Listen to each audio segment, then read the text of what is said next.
Welcome to Savi movie review. ఈ రోజు నేను రివ్యూ చేసే సినిమా పేరు నేరము శిక్ష. విడుదలైన తేదీ 27 జులై 1973. తారాగణం వచ్చేసి నటశేఖర కృష్ణ, భారతి, కాంతారావు, ఎం బాలయ్య, కైకాల సత్యనారాయణ తదితరులు. క్రైమ్ అండ్ పనిష్మెంట్ అనే నవల ఆధారంగా తీసిన సినిమా ఇది. కథ విషయానికొస్తే విజయ్ ఒక రిచ్ కిడ్. బాధ్యత లేకుండా ఇమ్మెచ్యూరిటీతో పేరెంట్స్ మనీ స్పెండ్ చేస్తుంటాడు. కాలేజ్ చదువు పట్టించుకోకుండా ఫ్రెండ్స్ తో అల్లరి చిల్లరిగా టైం వేస్ట్ చేస్తూ ఉంటాడు. విజయ్ నాన్న కష్టపడి పైకొచ్చిన ఒక కష్టజీవి, సక్సెస్ఫుల్ బిజినెస్ మ్యాన్. విజయ్ పట్ల కొంచెం స్ట్రిక్ట్ గా ఉంటాడు. విజయ్ అమ్మ ఒకే ఒక్క కొడుకు కనుక అతన్ని స్పాయిల్ చేస్తూ ఉంటుంది. అతడు ఏది అడిగినా ఇస్తూ, అతడు తప్పు చేసినా సమర్థిస్తూ అల్లారు ముద్దుగా చూస్తుంది.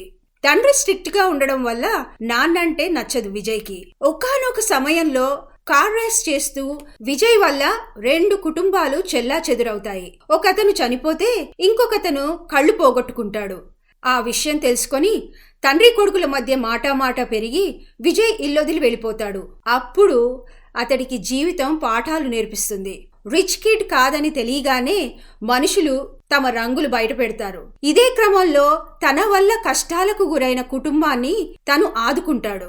తనకి ఎదురొచ్చిన ఇబ్బందులన్నీ ధైర్యంగా ఎదుర్కొంటూ తన వల్ల నష్టపోయిన వాళ్ళని ఎలా కాపాడుతాడో చక్కగా చూపించారు. ఈ సినిమాలో నాకు నచ్చినవి కృష్ణ గారి యాక్టింగ్ అదిరింది. ఇమ్మెచ్యూర్ నుంచి మెచ్యూర్ పర్సనాలిటీగా ట్రాన్సిషన్ చాలా బాగుంది. రిచ్ కిడ్ యారోగెన్స్, ఇగ్నోరెన్స్, అంతేకాకుండా పేదవాళ్ల పట్ల నెగ్లెక్ట్ కళ్లకు అద్దినట్లు చూపించారు. మనం తప్పు చేస్తే సొసైటీ కన్నా ముందు మన ఆత్మసాక్ష్యం మనకు శిక్ష వేస్తుంది అని భలేగా చెప్పారు. అంతేకాకుండా ఈ సినిమాలో కొన్ని సాంగ్స్ చాలా బాగున్నాయి. ఏమండి సారు, ఓ బస్తీ దొరగారు అనే పాట, ఇంకా రాముని బంటునిరా నేను, సీతారాముని బంటునిరా. మీకు కుదిరితే ఈ సినిమా పాటలు జూక్ బాక్స్ లో పెట్టుకొని ఎంజాయ్ చేయండి.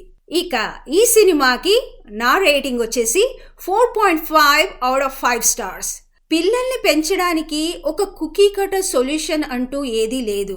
ప్రేమ ఎక్కువైతే పిల్లలు ఎలా పాడవుతారో చక్కగా ఒక మొట్టికాయ వేస్తూ చెప్పిన సినిమా ఇది. ఇక ఇంకోసారి మరో సినిమాతో మీ ముందుకొస్తాను.